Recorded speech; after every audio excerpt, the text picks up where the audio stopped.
It's the UConnPopCast. I'm Professor Stephen Dyson. And I'm Professor Jeff Dudas. And Jeff, we are here today to talk about James Bond. Now, one of us did not get the memo. No. One of us did.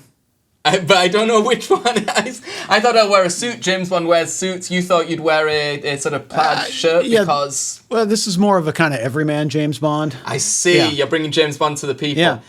But you are the only one of us who's wearing an expensive watch. It's not expensive. It's not Omega? No. Well, I'm very disappointed. Okay. Tough.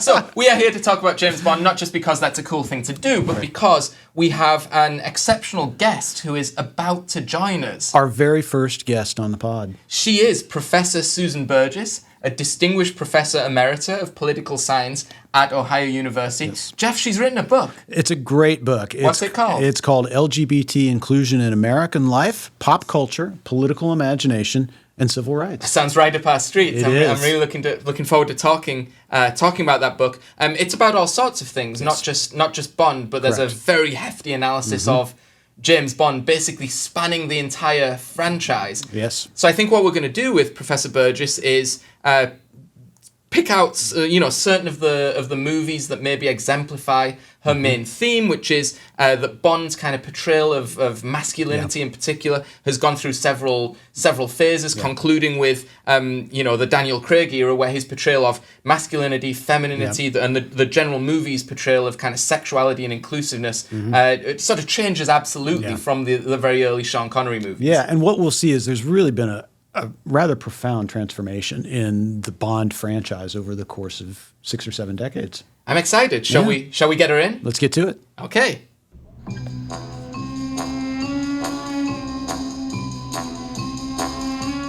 So, welcome to the UConnPopCast, Professor Susan Burgess. Thanks for having me. It's great to be here. Yeah, we're delighted to talk with you today about your excellent book, LGBT Inclusion in American Life, Pop Culture, Political Imagination, and Civil Rights. There is the very book projected through our screens.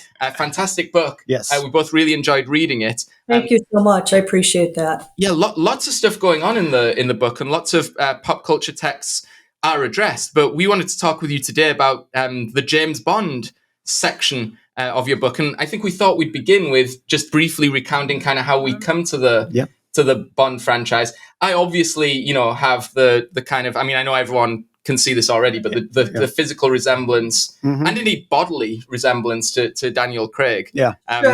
Sure. Yeah, so that's how I come at it. It's a double-edged sword, a burden and a joy for me. Well, it's something you have to manage. Yes. Yeah. I don't know. Do you two? How did you, Professor Burgess, come to the James Bond franchise? Well, I'm not like any of the Bond girls, because the Bond girls they're not Bond girls, but the people in the movies who are like me must be killed. So yeah. I think my first interaction with the Bond series was when I was pretty young, maybe about 10 years old or so. And I used to read this magazine. It's just like satirical magazine of, like cartoons and things, called Mad Magazine, M-A-D. Mad. Alfred E. Newman. Yes, that's it. That's exactly right. And what that magazine offered was kind of satirical takes on pop culture at the time. And I really think that's partly why, a lot of my writing is about pop culture. And before that, a lot of it was about satire and so forth. And I really attribute it to that. So I think the first time I saw it in Mad Magazine was around the time of George Lazenby, who I think is probably in some ways the hardest one to understand. First of all, it's short, he just has a couple. But I think so. My angle on it was not straight up, that it was already like it was being poked fun at. And I a little bit try to write that way in the chapter too. Yeah. Yeah. So my first experience with James Bond was going with my brother and my father to the movie theater to see the first run of For Your Eyes Only, which I think was in 1981. And I was texting with my brother before we started podding, and he confirmed that memory is accurate. He also told me that we saw Moonraker together, which would have been 2 years earlier. I do not remember that at all. And How lucky for that you. That's such a bad film. well, I think it's worth thinking through, and I doubt we'll get to this, but just a little bomb to plant for the audience. I think The Man with the Golden Gun might be worse than Moonraker. I think The Man with the Golden Gun is one of the worst movies I've ever seen in my life. Well, there are some stinkers. There's no doubt. Yeah. Yeah, wow. You planted a bomb with a like extended detonation time, which is a very Bondian trope, isn't it? I wonder if we'll escape it exploding by not talking about that movie. Some of us can look like Bond, and others of us can think like Bond villains. Yeah, that's and some of us can be killed. Yeah. So, Susan, you've approached Bond as a as both a popular culture text, but as also a franchise that's had a kind of real world impact as well. And I wondered if you wanted to just give us the kind of overview of the argument you make about the importance of Bond in your book. Sure. So, it kind of relates to what we were just talking about. For a lot of, young men or boys, that's where they first come into, or one of the places where they first come into, like their earliest fantasies about women and so forth, so it can be very formative, which is, depending upon which period you're in, somewhat disturbing.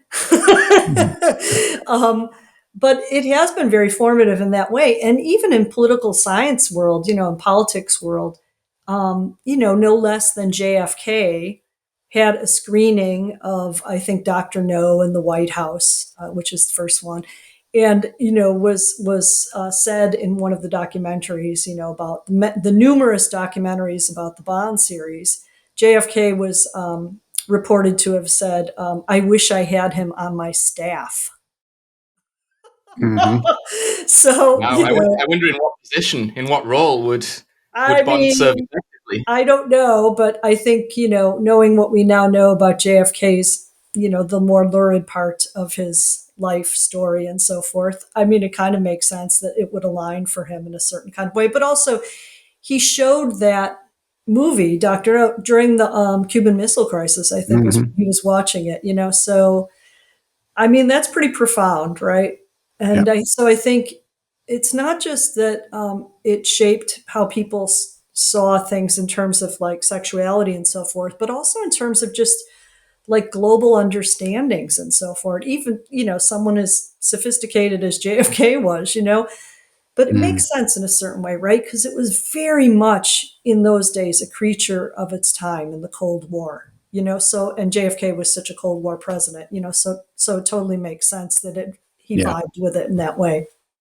Yeah. And this is one of the things that's so interesting and illuminating about your analysis, Susan, about the Bond franchise is that there is this kind of consistent embedding of the themes of the movie with the kind of broader politics and culture of the day, especially around matters of sexuality, right? And so you've got this kind of three-part sequencing, right, with respect to the development of LGBTQ rights and acceptance and inclusion.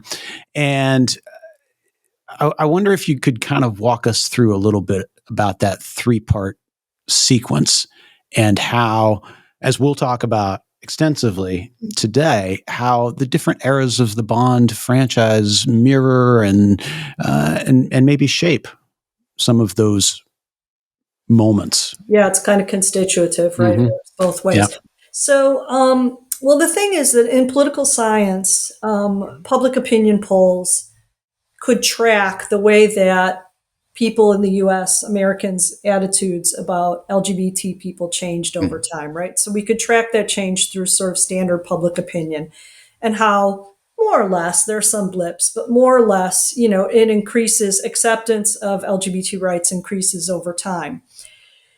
And in particular, I'm interested in three different sets of rights, which I call, the pillars of civil rights for LGBT people, namely, being able to have sex in private, consensual adult sex in private without fear of state retribution, inclusion in the armed forces, and same-sex marriage, marriage equality. So we know that people's attitudes about that changed over time in the United States and presumably in the world. But what political science wasn't able to tell us is why or how that happened.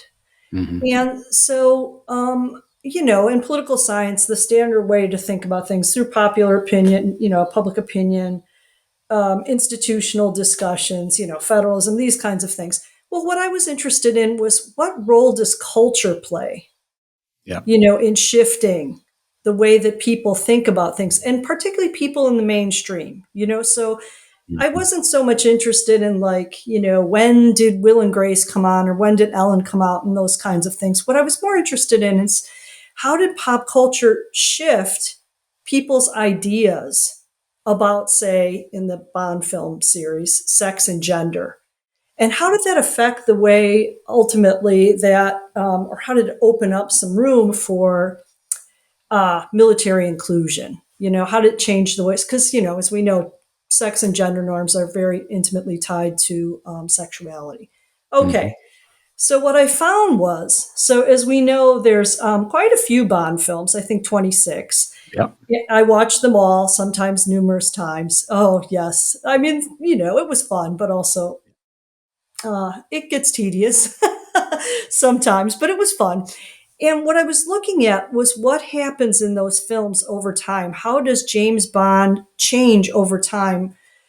He's like a incorrigible misogynist all the way through, but like the way that he is a misogynist changes over time. And in particular, the way that the films present male masculinity Yep. changes over time. And that, of course, relates then, because they're binary, that relates to female femininity as well. So that's what I was interested in. And I have three stages that I sort of, place the films in. The first is I call traditional. The second I call transitional. And the third I call concluding. So the first, or traditional period, contains like the Connery films and more, and some Lazenby films. And what happens in those films is you get a very traditional representation of male masculinity. So pretty much no holds barred. Bond does what he wants with women. He pinches them, he slaps them, he tickles them, he demeans them, he, has sex with them, anybody he wants, and then sometimes even kills those people. It just, it's, there are no limits on what his, aggression is about, both sexually and just generally, and his violence too, So on the flip side, then women, of course, in those films, those early films, which constitute a good chunk of the film series, almost 2/3, those the female femininity in those films, very passive, the women are just there to, be toyed with and so forth. Or if they step out of line, possibly be killed.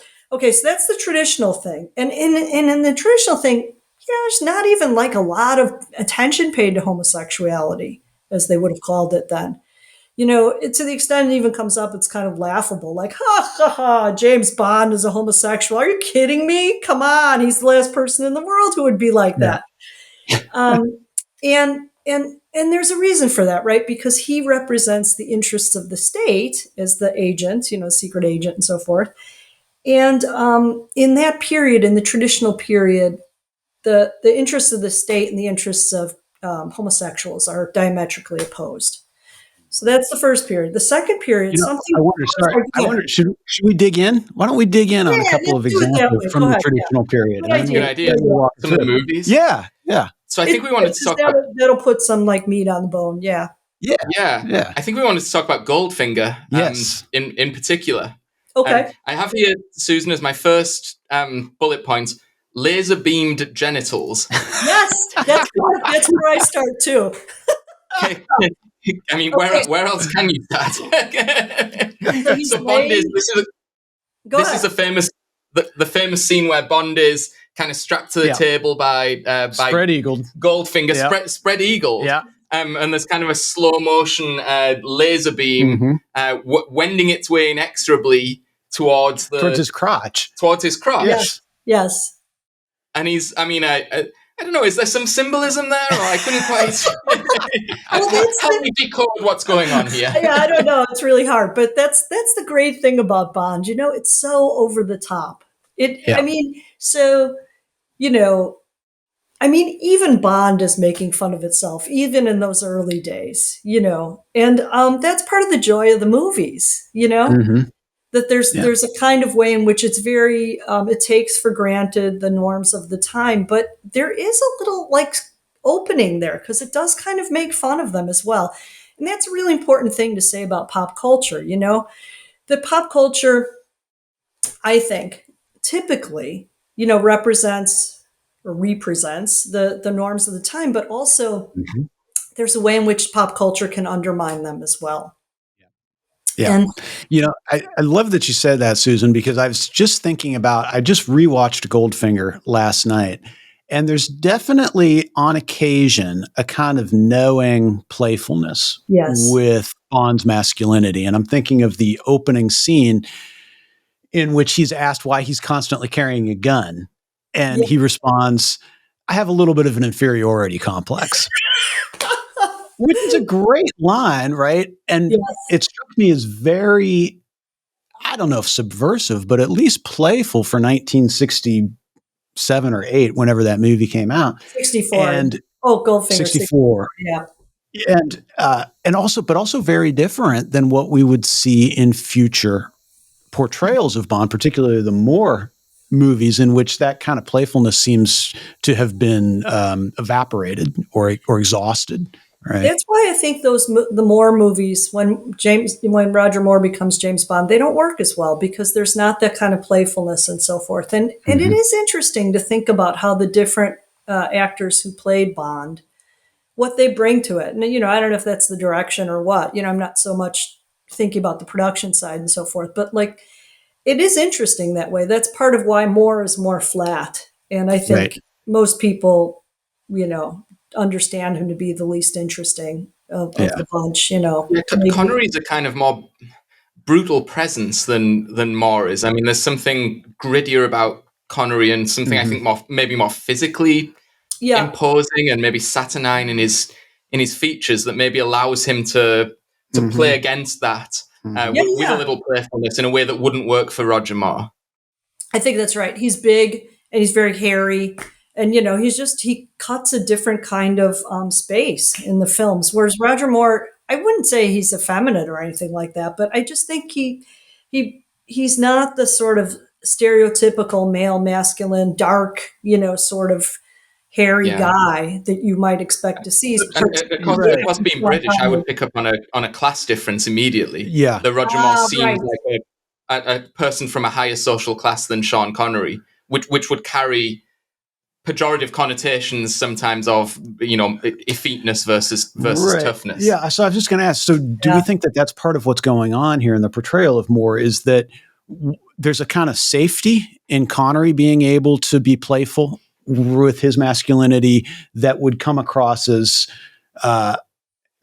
threatening were it to be seen in Roger Moore's portrayal, right?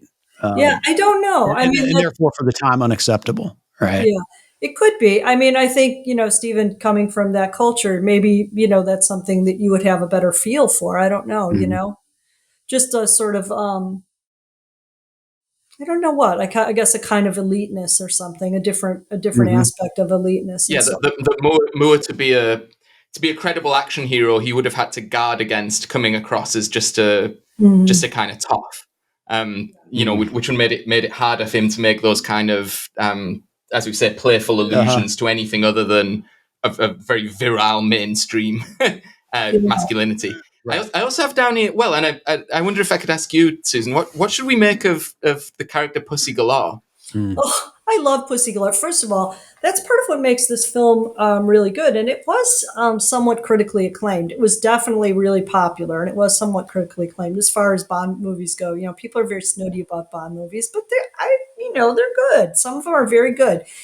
So part of what makes it good is that Pussy Galore, first of all, let us just pause on the name. Pussy Galore. Okay, and there's others in the Bond films, Xena, On a Top Yeah. and Honey Rider, all this kind of Yes. stuff, right? It's These are more the of single that. entendres. Yeah. Yes. Yeah, good one. I mean, that's That it's is, part of I that same. rewatched the GoldenEye is the Honor Top. I just rewatched that because I knew we were going to talk about that. That is a bonkers character. Yeah. Is it a method of killing people? Is squeezing them between it, and this was it between her thighs. But this was like the late 90s or something, wasn't it? I mean, like absolutely insane. Who came up with that? Yeah, no, I know. I mean, get to Brosnan and Goldeneye. I didn't mean to derail us. We were on Pussy Galore. You were suggesting there might be a hint of symbolism in the name. Yeah. Perhaps.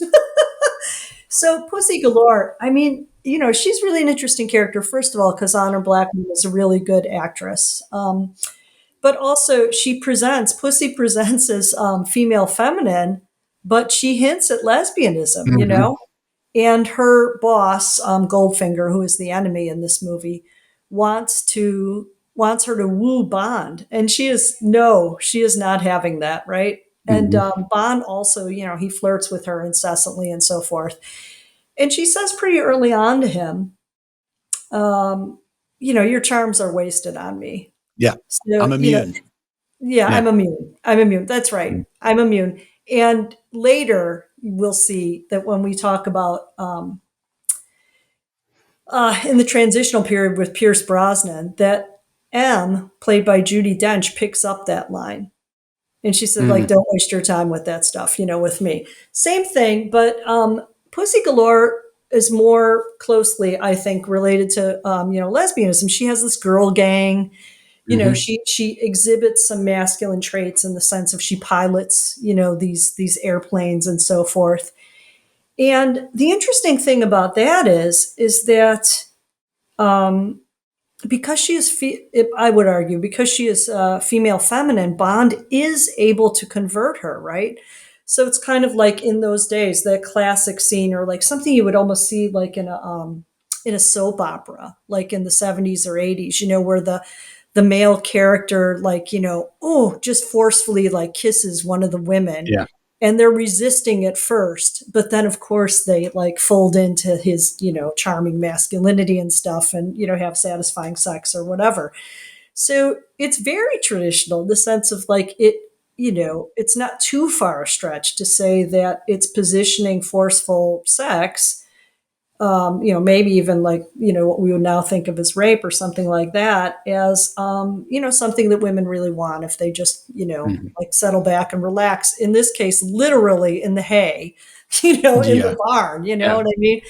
So, and it also suggests that, he can convert lesbians, at least female feminine lesbians, in other films where there are women who are presented as female masculine, those like Rosa Klebb, right? Yes, exactly. Number 3, she gets, she dead meat, man. She gets killed, because that kind of thing cannot survive in Bond's universe.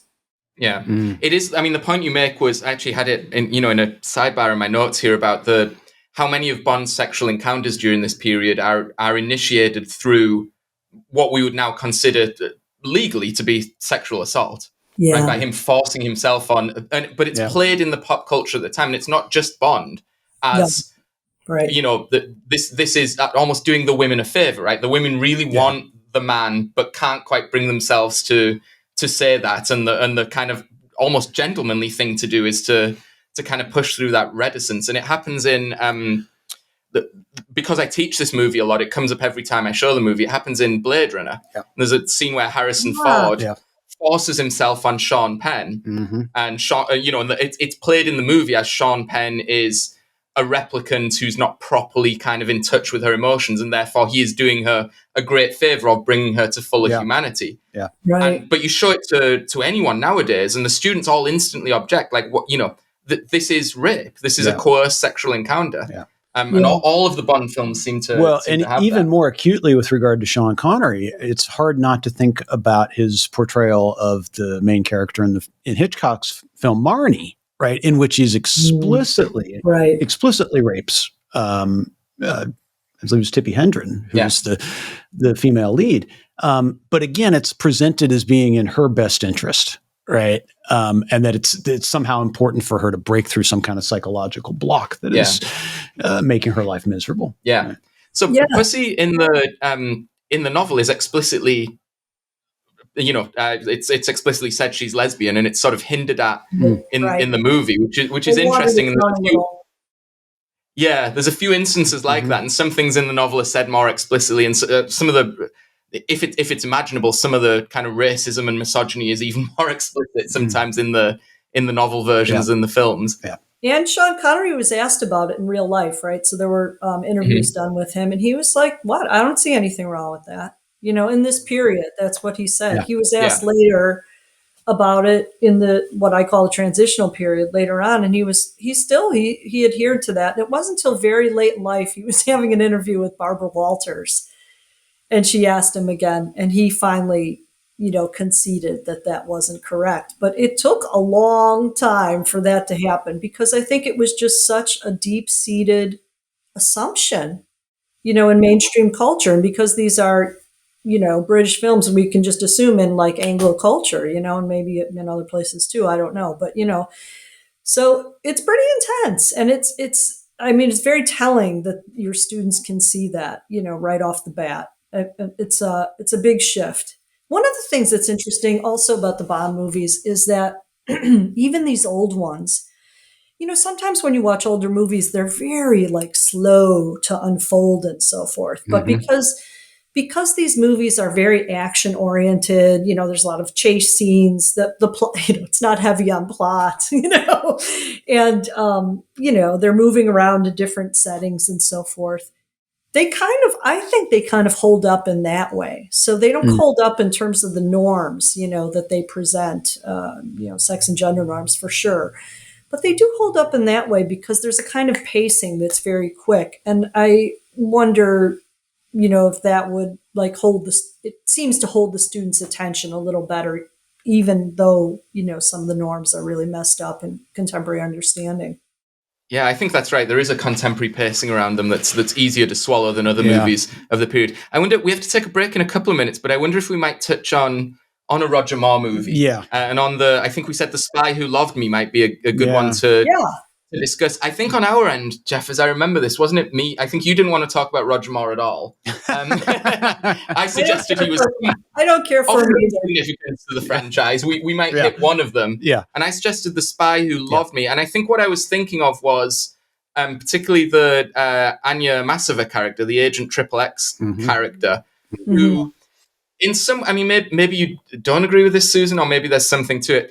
In some ways prefigures what would become a development in the Bond movies of Bond's antagonist or the Bond girl, the kind of antagonist slash later love interest, being increasingly portrayed as somewhat professionally equal to him. Right. Yes. And having her own set of skills and motivations and I wonder if you think Agent XXX kind of falls into that, and if I've kind of hit on something there. I do. I really do. So, as often happens in categories of analysis, they're not completely airtight, right? Like there are some shifts that you can see, like we could say a foreshadowing that's going to happen with regularity in future movies, So I do agree with that. And interestingly, they both promise to kill each other. So, the Russian agent promises to kill Bond, and Bond promises to kill her, Anna Silva. And, neither do in the end, right? So there's this kind of the reason why she wants to kill Bond in part, apart from being Russian, is because he kills her lover, and she's quite angry about that. And but they don't wind up killing each other in the end. The interesting thing about it is they end up where all the of those early Bond movies end, which is floating away in a boat or in a train or something, in a clinch, And so there is a little bit of slippage, but it follows the plot. Sorry, go ahead, Jeff. No, exactly. That's exactly it. The third act. She just disappears entirely, right? She becomes the stereotypical traditional damsel in distress at that point. Yeah. And suddenly all of the promise of the first two acts with regard to a portrayal of some kind of equity, right, with intellectual and sort of, as you say, professional capacity, it all just dissolves into the standard trope, right? Yeah. So any hint that was there, It's very male. The last third, by the way, is so male. I don't think there are hundreds and hundreds of characters in the third act, and I don't think there's a single female on screen. Doesn't pass the Bechdel test. No.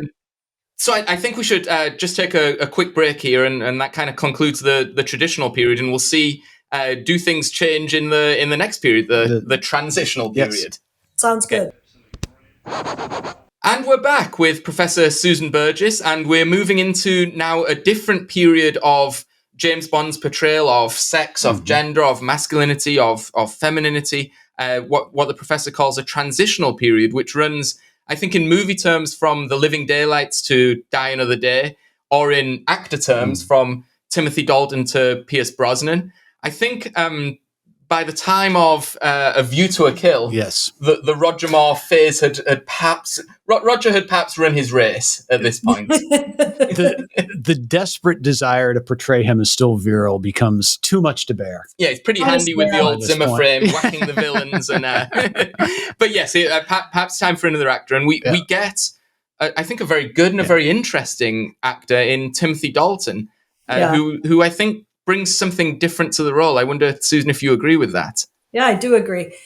So he leads us into this, what I call the transitional period, which is characterized by, not just traditional norms pretty much completely dominating regarding sex and gender and homosexuality, but new understandings, right? So like kind of challenger or alternative ways of thinking about sex and gender sort of come into the picture. And, that happens in real life too, that this is a period of time in which people are starting to become more aware of, issues of women's equality and so forth. And this kind of opens up some maybe initially kind of open secret space for, queer stuff to enter in the discussion, if in somewhat of a joking way still. So Dalton, he's really interesting. First of all, he's a pretty good actor. Yeah. Especially after the long durée of Roger Moore, let's say. He's a pretty good actor. And, James Bond starts to change. There's strong domesticity kind of stuff that starts to happen. It doesn't really take, and that makes sense because it's not really, it's a little early for that kind of thing. So it can't really, persist. But that's kind of what the transitional period is like, right? So there's kind of, if you think about it politically, there's kind of a long period of kind of going back and forth between wins and losses from the perspective of, striving towards greater equality. So there are some things that happen to Bond in this period that do suggest, a break in the traditional sex and gender norms and male dominance. But there are also many things that happen during this period in these films that reinforce those traditional norms. And that's the transitional period. That's kind of what it's characterized by, this kind of conflict, So for things to change in politics, you need conflict, you need conflicting discourse and so forth, conflicting ideas. In real politics, then, that sometimes begets, new coalitions and so forth that form around those ideas, new policies. But in the films, what we see is just the character changes, and the Bond character changes, but also the women in the films change too. Right. So it's very interesting. Yeah, and I think in Living Daylights, Dalton's Bond is maybe more vulnerable, a little more caring. I mean, he doesn't in cold blood kill Cara Millavey, which I think maybe Connery's Bond might have done. Right. She's is she his sole love interest in the movie, or at least he pursues her with more consistency than Bond would typically pursue one woman in. I think she's the sole. I think she is the sole one in this movie. I think that's right, because he first encounters her at the very beginning of the movie. Right. Yes. Yeah. Right.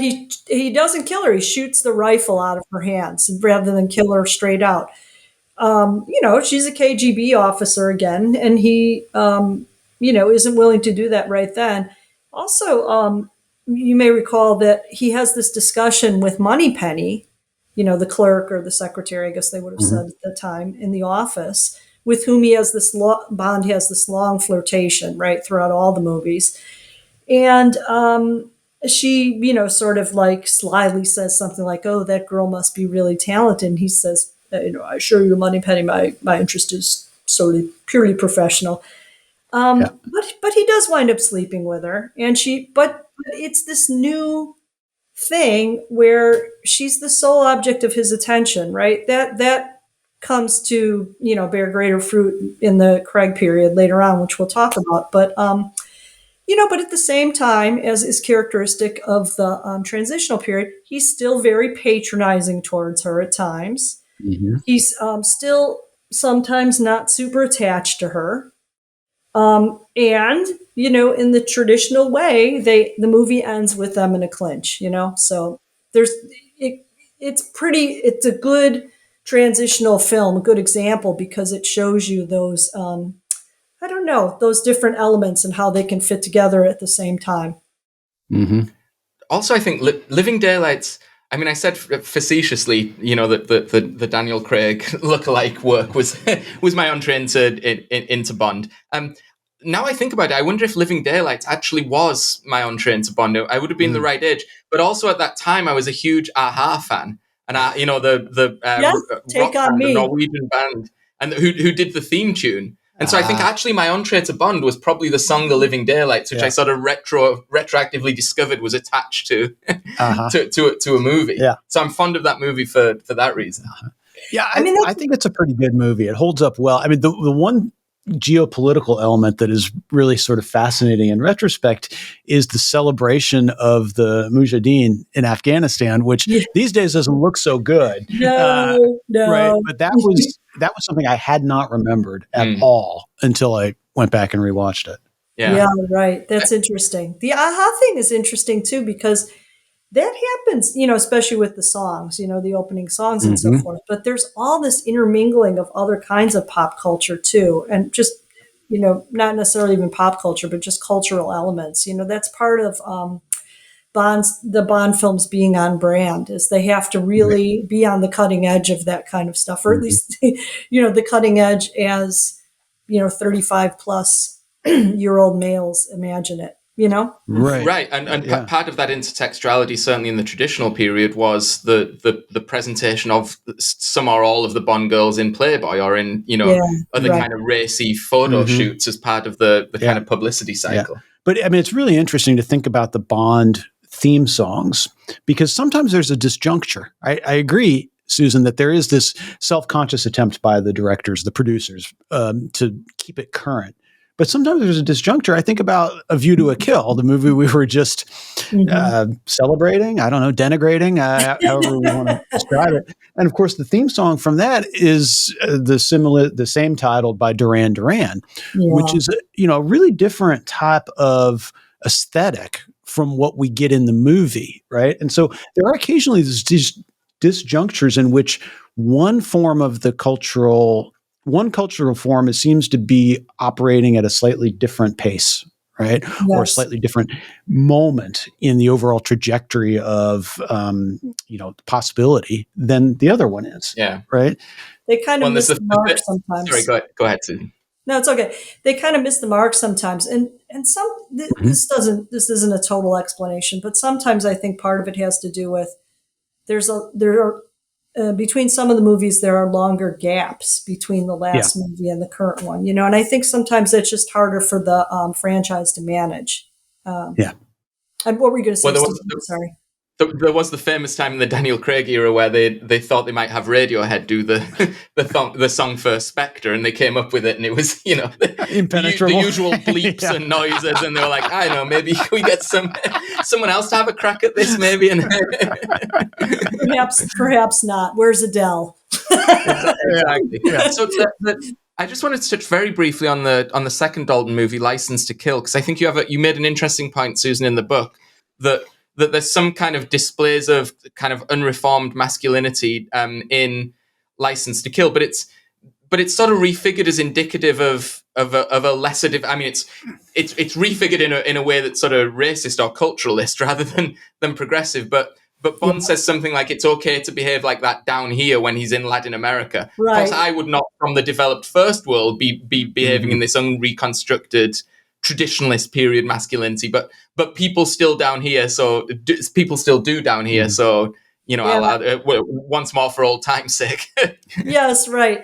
And I mean, that is interesting, right? So it's a kind of like opening then in a certain kind of way with the suggestion of, the superiority of Anglo culture and all that. And also, many other people have commented on this, just the, rampant colonialism that runs, throughout these movies. It's just there we see, as you said, Stephen, there we see the way that it manifests in sex and gender norms, just in a, I mean, that's something that people still talk about in that way, sort of unreflectively, the machismo, whatever, it's really interesting, it's kind of a distancing from that kind of way of being, while at the same time still, replicating that and replicating colonialism, Yeah. And it's maybe worth pointing out as well, right, that Ian Fleming, it's worth pointing out as well, Ian Fleming, the author, right? I mean, the Golden Eye is famously his kind of plantation estate that he had in Jamaica. Yeah. He was a pretty unreconstructed British imperialist. Yes, yes. And a lot of what's going on in the Bond movies is this kind of attempt, or in the Bond books, I should say, is this attempt to make like one more foray, right? Into British imperialism. Just this is what you're missing out on. These are the new dangers that the disruption of the British Empire brings about on the world stage. Well, totally. It's very wistful in a certain kind of way. And part of that wistfulness has to do with, and probably part of what, attracts certain audiences to it, is the wistfulness about this older form of male masculinity when, men were able to, do as they please and so forth, without even having to, think about it or apologize or something, yeah. So, and I think that that's also the case for, the Empire and so forth. Yeah, for sure. Yeah. So Pierce Brosnan appears in GoldenEye, and there are some big changes. Yes. Now. Yeah. Would you agree? I totally would agree. And I like Pierce Brosnan's Bond. I think he does a good job with it. He also, in a certain way, going back to what we were talking about Roger Moore before, he also, in a certain way, he's not as traditionally masculine as Sean Connery's Bond. He doesn't have those physical features and so forth. But somehow he's not as, I don't know what, sort of borderline effete or something in the way that Moore is. He fits it better. I think part of it is it's this kind of cheekiness. The cheekiness is back again, And there is in British terms. I mean, I wonder. I haven't thought this through enough to to have it as a well-developed point. But of course, Connery's Scottish, playing an Englishman. Right. Yes, and Pierce Brosnan is Irish, playing an Englishman, and Roger Moore is upper class. Yeah. English. I was just going to ask you about that. Do you think there's something happening there? Yeah. Yeah, I think there's an outsider-ness in Connery and Brosnan. Kind of distance. Yeah. That is impossible for them to completely hide, and that would always make them somewhat of an outsider to real kind of hardcore inner English culture, and that outsiderness could come from social class for other for other English people, or it could come from not being part of the core metropole in the last remnant of the kind of imperial configuration. And of course, Daniel Craig, I think is I actually don't know his personal background. He's definitely English, and I think is quite sort of well to do. Yeah. But I don't mean to kind of jump ahead to Daniel Craig, but he is established also as something of an outsider to wealth and privilege. And I think there's the famous scene with Vesper Lynd where they kind of psychoanalyze each other sort of instantaneously. And she just makes this point very directly, right? That you clearly moved in elite circles and went to elite schools. Yes. And you have that very expensive suit, so you clearly know how to dress, but you wear it with such disdain that you obviously are not, really comfortable with that identity. So I wonder if something of that is going on with Brosnan. Well, and in Skyfall, we learned that the ancestral home is in Scotland. Yeah, exactly. So, That's exactly. right. That's true. Exactly. So strong women which he disdains. We'll get to Skyfall, but which he disdains. That's right. Yeah. Anyway, and blows up. Yeah, exactly. Strong women. I mean, I never really liked it, which is a commentary on the traditional as well. I never really liked that place. Anyway, Buck Goldeneye though. So this is 1995, and this is one of the films where there's the biggest gap between the previous film and this film. So there's 6-year period, and that doesn't happen again until the very last film because of the pandemic and so forth. And it's also the first film, after the dissolution of the Soviet Union. And so, that puts into context some of the comments that James's new boss, still M, but Judi Dench now, who's a woman, in which she challenges his sexist behavior, right? So both M and Moneypenny are, challenging in the transitional way. Like it's not a complete challenge, but it's, it's there and it's becoming more pronounced than what we had seen earlier. And indeed, in MI6, there was a woman head at that time. So it was kind of art imitates life going on. Stella Remington. Yeah, right. And, I guess what happens is that Moneypenny, and Bond is flirting with Moneypenny again, as he always does in the outer office. And, she says basically like, hey, you better watch that. Like, this is a dangerous thing. And I believe she uses the term sexual harassment, which is a kind of new term for that time. Which in the United States context anyway came to prominence during the hearings for now Supreme Court Justice Clarence Thomas. Only in his dreams, Susan. Yeah, right. And I think that ship sailed for him, boy. And it's interesting to have that as part of the Bond film, right? So that Moneypenny introduces the possibility of just the concept of sexual harassment and the possibility that that's what Bond's about in some way. So it's kind of indictment of him in a certain kind of way. And right after that is the famous scene where Bond goes into M's office, Judi Dench, and she basically takes him to task for his sexist behavior. And they don't like each other. They start out not liking each other at all. And she says, you don't like me. You think I'm a bean counter. And, she says, that's okay, because I think you're, a misogynist, sexist dinosaur, a relic of the Cold War. So, it is very transitional in that way. She's very aggressive. Yeah. She's willing to take him on. And he doesn't like it. He's not used to it and he doesn't like it. He's sort of put off by it. Again, like I said earlier, she has this line that's much like Pussy Galore's line. Your charms are wasted on me. And it's sort of an interesting line in that context because she is a little bit older than him and so forth. So, it's not necessarily that's going on. But nonetheless, she takes him to task. And but she also says in the same scene, if you think I don't have the balls to send a man out to die, you're wrong. Yeah. So she asserts her aggressiveness, contrary to the female feminine brand and so forth. So it's very interesting, and it is clear by that film, by the time Brosnan comes on the scene, that we're really in a different kind of period with respect to Bond's behavior and with respect to the women around him, right? Because this is the period of time also where the Bond girls they also become more aggressive, more, not exactly equal, but they're more able to like hold their own, in the world. Right. Mostly, sometimes not, but mostly.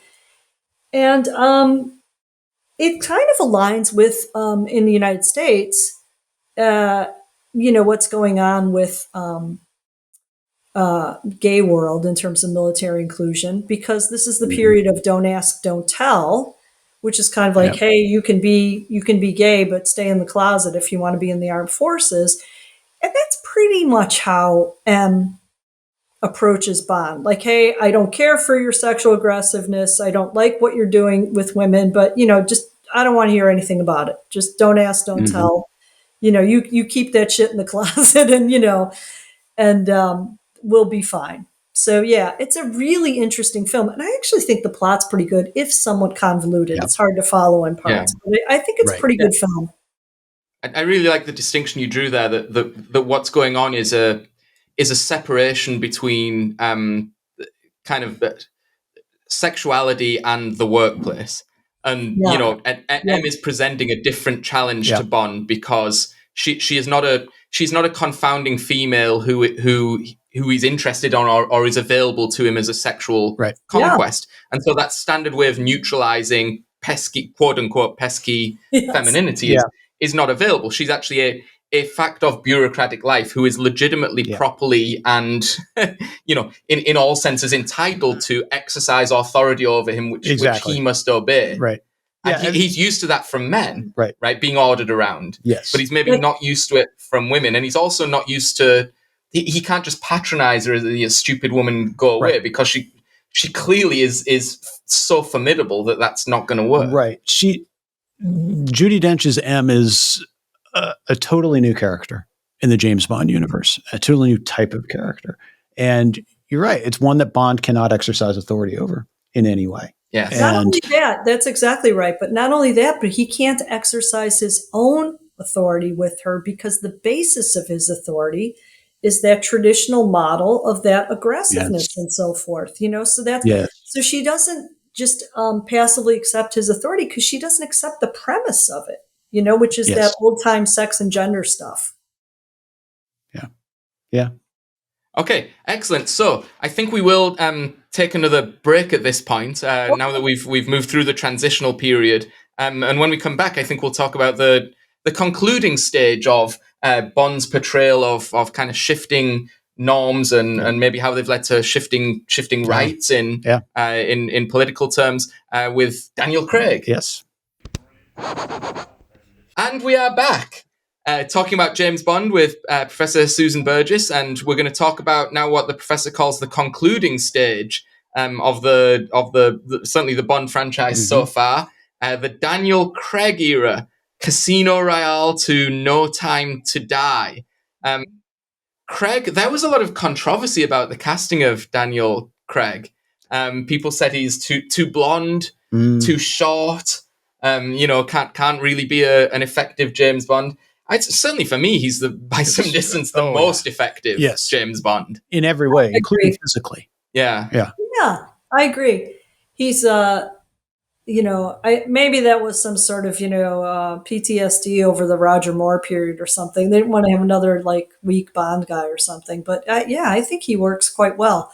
I mean, it's hard to tease out, right? Because, he's our contemporary and so forth. So, it vibes with our understanding of the social world and stuff and the pacing and so forth. But I do think he's quite good. He's quite a good actor. I think the stories are quite well developed.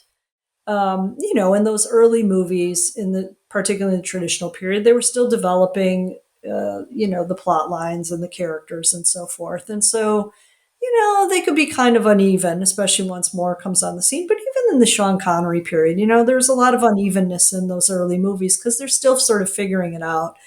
By the time we get to Daniel Craig's Bond, it's like they're not going from 0 to 60 in the movies. They're ready, they're ready in third gear and ready to go. Yeah. One thing I wanted to dig in on was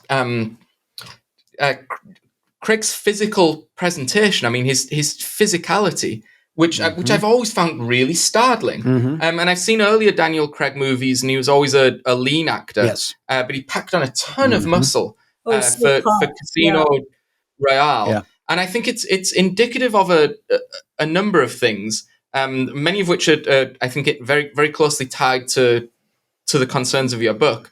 One thing I think is just change in male beauty standards or change in the way that male bodies are presented on screen. And in one sense, it's sort of a progressive change, I suppose, in that there is now a camera gaze on the male body that was previously, reserved purely for feminine bodies. Only females could carry the erotic weight of the camera, whereas Craig's body is often portrayed in a sort of leering way, or a way that you're supposed to view it as beautiful. I suppose the flip side of that is how it always was when female bodies were portrayed in that way, Yes. which is that beauty standard is an entirely unrealistic and unattainable one that young men would be ill-advised unless they're genetically and in other ways assisted, to sort of pursue. Yeah, I think that's really interesting.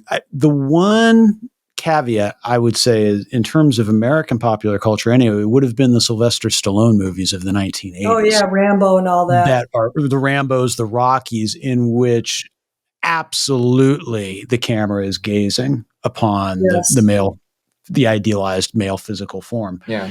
But there's a kind of unknowing homoeroticism, it seems to me, in those movies that's very different, as we'll talk about in the Craig movies. But I mean, on the physicality of Craig, what do you make of that, Susan? I think you guys are both making very good points, because if you think about the early movies, especially, they have Craig in those beach scenes, where he's like sort of doesn't have a top on. He's just kind of, walking or wading through the water or something. And, we're all looking at his like incredibly cut, muscling and chest and so forth.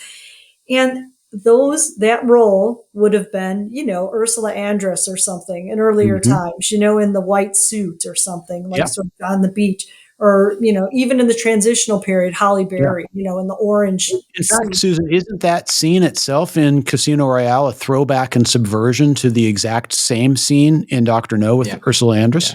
Yeah, I do. And it's actually framed in, the cinematography or the composition is, there's one of the Bond girls kind of riding on screen on top of a horse in a bikini, and you're led to believe this is the physical object of desire that we're being presented with, and then immediately you cut to so Daniel Craig who blows her out of the water to mix metaphor, because Craig is coming out of the water, but his is the body to whom your sort of gaze is sort of irretrievably drawn. Right. At that point. No, I think that is right. And so it is interesting, so there's a couple different things. One is the sort of fashion standards change and all that, metrosexuality and all that kind of thing. But also, I mean, there's a kind of homoeroticism to it that is intentional and permitted. It gives men and women, I guess, looking at him, but also men, permission to gaze at him in that way, and to, have that kind of potentially, it doesn't have to be full on homosexuality, but just that sort of homoerotic desire. And, the thing about Bond has always been that, women want to sleep with him, men want to be him. So then that means that, how we understand what men's desires are have changed now, and Bond, the new Bond, Daniel Craig Bond, embodies that. Yeah. Yeah. And I think later in your book, you analyze, in some depth a later scene in the same movie in Casino Royale, which also focuses on Craig's body. And he's not only stripped to the waist, but from the waist as well, tied in the famous torture scene to a chair with the bottom cut out and being sort of tortured. I'm kind of waving a rope around it, sort of metaphorically in my hand here, by Le Chiffre. I mean, what should we make of that scene? I mean, first of all, he's in a dungeon, right? So it's pretty S&M-y. The setting is quite S&M, and it's no longer laughable, that he would be in such a situation, but he is cheeky about it. And, he just turns the tables on that guy, Le Chiffre. He's sort of like, well, now the world will know that you've been, like itching my balls or something like that, I think is what he said. So fun story about that. One time I was at the Midwest Political Science Association conference, which is very stodgy. In some ways, it's like APSA on steroids, and, it was 8:00 in the morning panel, and I was showing these clips from like that dungeon scene and so forth. And people were just kind of like, like their mouths hanging open and so forth. But I was just like, hey man, just play it straight, because, you never know who's in the audience. So it turns out that someone was there from, The Atlantic magazine.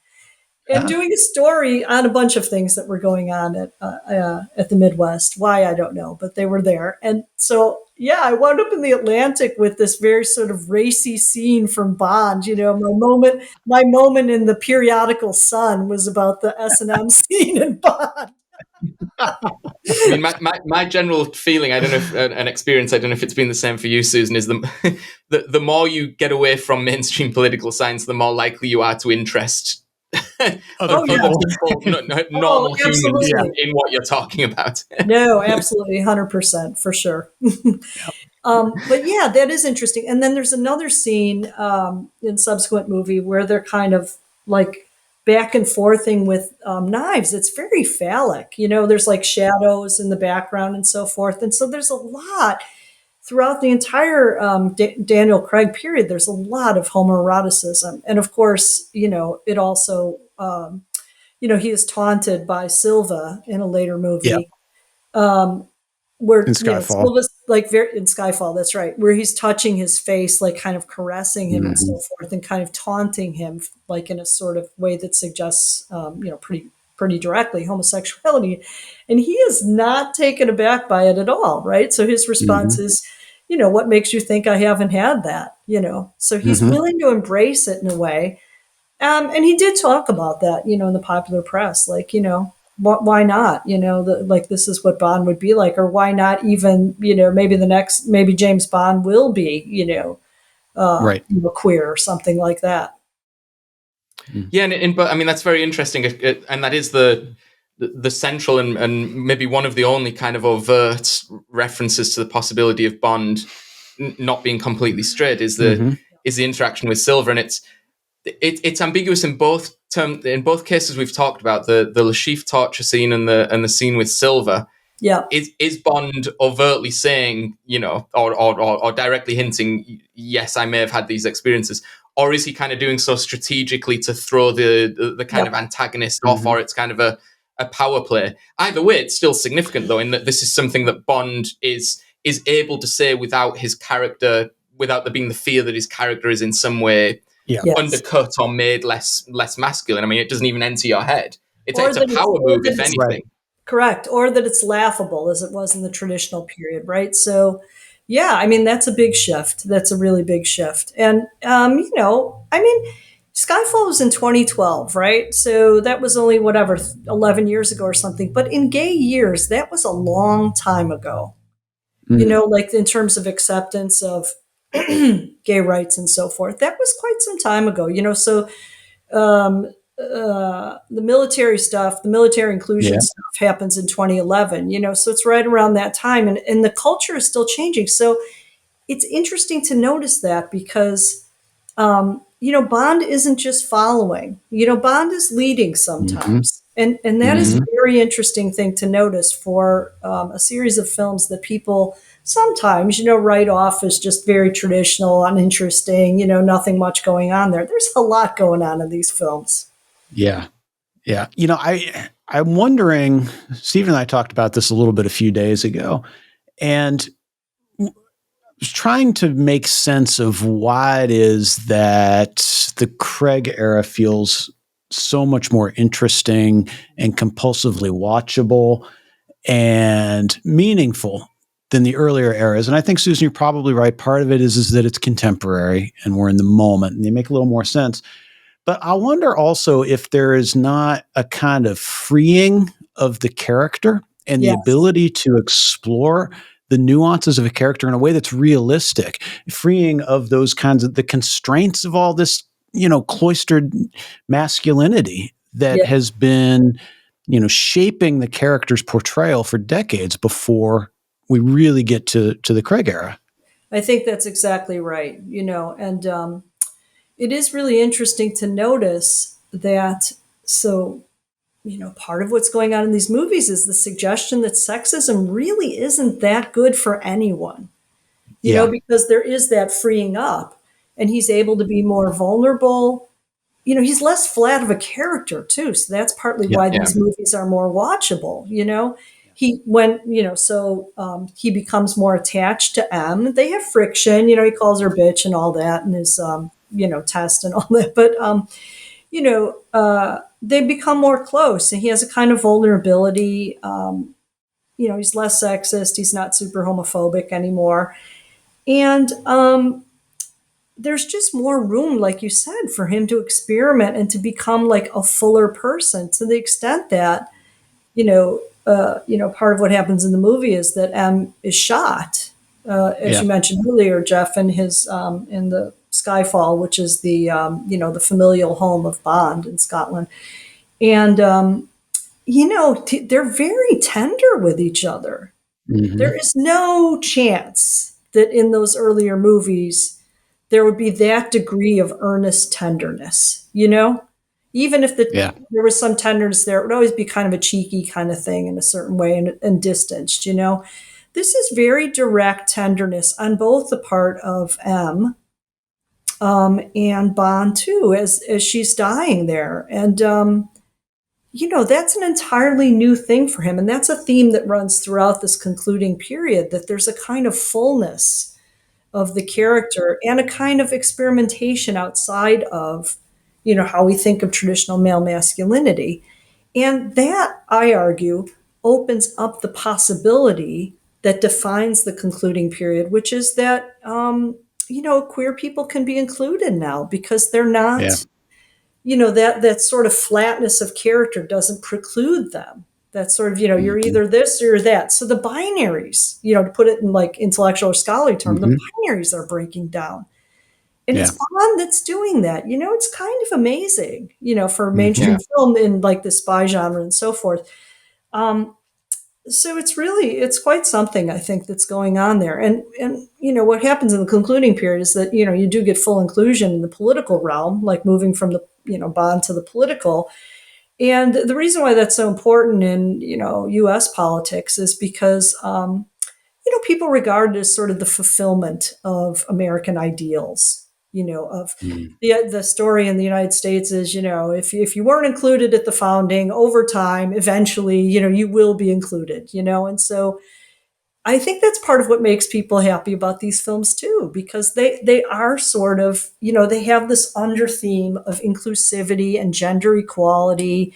And, Bond, M is like his mother in some ways. She's a very maternal figure, and he loves his mother, So they're very satisfying in a certain kind of way that makes you, maybe even love the Bond character, even more. Yeah, and as he is presented as a fuller and more inclusive and less sort of defensive and rigid character, I think you made an important point, which is these binaries or these exclusionary ideas are not good for anyone. Even the person who, the straight white male who's, the Bond himself was damaged by these binaries and exclusions, and it's only through them breaking down that Bond is allowed to reach a sort of place of reconciliation, as you say, with his mother, and perhaps even in the final movie, reconciliation with the idea of family or of having sort of stable ties with people that's not available to someone who's just performing masculinity in the earlier periods. There's a maturation process to the character as we go on, and it's notable, right, that he reacts to the betrayal of Vesper Lind in pretty stereotypical and traditional ways, right? But what we learn is that in so doing, it's not a source of power. It makes him miserable, right? It sends him into deep depression, right? That takes a long time for him to come out of. And so there is this kind of maturation process in which things that matter beyond him and people matter beyond him. And I think we're supposed to believe that's true about Bond in the earlier movies, in the sense of he's a nationalist spy figure, right? Who's defending in the name of Queen and country. But it's not clear that ever really is important to Bond in any of the earlier eras. He's a deeply selfish and narcissistic character. And the part of what's going on in the Craig movies is this journey through that, right? It seems to me. Yeah, I mean, he can have a relationship with M that is not sexual at all. It's very emotional. Sometimes she saves him, so he was about to get fired because of his declining skills, because of his age and other, factors and so forth. So his it is that he's more mature. It is that we can connect to him better, in many ways. But also, he can fail. Yeah. He's failing. He's a failing soul. He's getting older. That happens. And he's not happy about it, and he's grumpy and he blames her and so forth at certain times, but like, these are things, I mean, the Bond audience is aging also, right? So Mm-hmm. these are things that we can relate to, Yeah. like what is that aging going to look like? And it's, as a consequence, it's a much darker set of movies, and much more, it's not just darker, it's much more like contemplative. He's Yeah. self-contemplative in a Yeah. different kind of way. Never, never, never, Sean Connery, you would have any of this kind of introspection. Right. That would never happen. So, what do you make of the conclusion to the Craig era of No Time to Die? Well, I really love No Time to Die. And part of that is because it was the first film, I think, that I saw in the post-quarantine, / pandemic period. And it was really fun to be in that kind of movie, back in a theater, watching with a bunch of other people. It was pretty full, and all that. But I also like it because I think it's an ending for the Craig period that really makes sense and lives up to the growing complexity of the plot lines, at this time. So, basically what happens in the end is his own addiction to violence, which is part and parcel of, male masculinity in the old school way, or, what people now call toxic masculinity. Mm-hmm. That's what gets him in the end, because the villain, Lucifer, they're still coming up with those names. They're a little, wow, on the nose. So Lucifer, and he get in a fight in the end on this island, and the world's coming to an end if Bond doesn't save it, and so forth. And Lucifer is poisoned by this virus. Go figure. By this virus that Mm-hmm. he's carrying around his DNA and so forth. And in the course of their altercation, where Bond gets shot and then they're fighting, he gets the blood of Lucifer into his open wound, and that means that he's poisoned now too. That he, Mm-hmm. or maybe he was all along. But in any case, Yeah. he can't. He has domesticated in that last film. He has Mm-hmm. a singular monogamous partner. He has a child, who he has Mm-hmm. great affection for. He's like worrying about the kid's, stuffed animal while he's like running away to save the world, that kind of thing. But he is killed off by, despite all those vulnerabilities and that development, he's killed by his own toxic masculinity. And Lucifer says that to him. You and I, we're the same. Mm-hmm. We're the same person. It's very profound in a certain kind of way. And so Bond can't go back to the world anymore as it is. Like, the world, in some ways, can't contain James Bond. Like, he doesn't fit Yeah. in anymore. That toxic masculinity doesn't have a place in dominant culture. And so he has to, stay there and die. He just can't go back. Otherwise, he'll poison the rest of the world. And so, yeah, that seems to me to be a pretty fitting ending. Now, they'll bring him back in some way, not Daniel Craig, but some other, it's too lucrative a franchise. So they'll bring Mm-hmm. him back in some other form, and we'll see who that is. But there's a pretty good chance that they'll select someone who is not just this white British dude, and in that sense sort of try to move beyond in a representational way, not just in a storyline way. Yeah. The toxic male masculinity that he represents. Yeah. Yeah. So I like it. I As like you're it talking, as you were talking, Susan, it struck me just now that the James Bond franchise has become a kind of folk franchise. Mm-hmm. That is to say, it has taken on the status of allowing itself to be shaped and molded by every new generation of creators and audiences Yeah. in a way that very few franchises do, right? And so it's why it doesn't matter that there's going to be a new Bond enterprise, and it'll be totally different. It'll be a new creator and presumably a new generation's vision.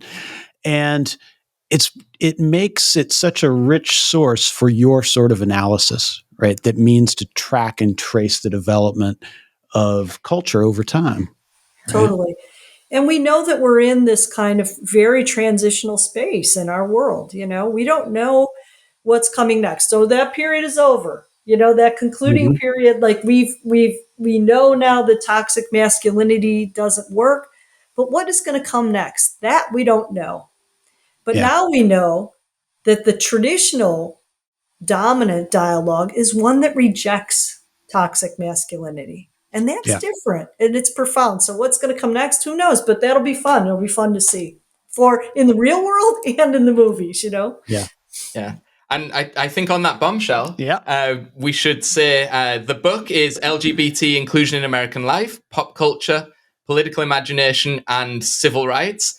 The author is Professor Susan Burgess, and it's been a pleasure, Susan. Thank you so much for your time. Thank you so much. It's been great. I feel so much fun. Thank you guys so much.